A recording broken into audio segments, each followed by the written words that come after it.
Conveyor dryer starts heating up. We're gonna go open that box that we just received this morning.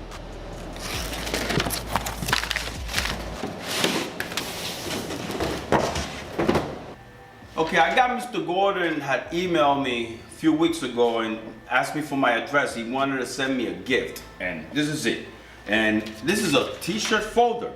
This automatic t-shirt folding machine is simple to use, and within 2 minutes of training, you should be a professional t-shirt folder. This unit is designed to fold t-shirts ranging from adult, small to 3X. Not bad. Place a t-shirt facing down on the collar of the t-shirt, half an inch from the top of the edge machine. If the bottom edge of the t-shirt hangs, just like the regular folding, fold it upward, over, and in itself, stand back and push either button on the each side, and it should do something like this.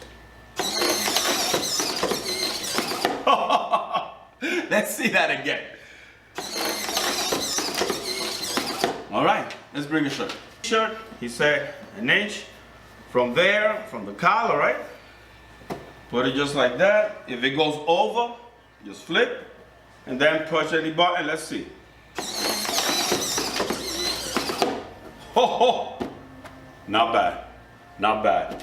Hey, Teron Gordon, thank you so much. I'm gonna be using this. I'm gonna have the description down below if you guys are interested in ordering it. Something that he's been working on for a while. I checked him out on his Instagram. His Instagram is, I'll have it down there, it's called Let Me Fold. You know, so go check him out, man. So, I'm gonna place this automatic t-shirt folder right here. And oh, by the way, check that out.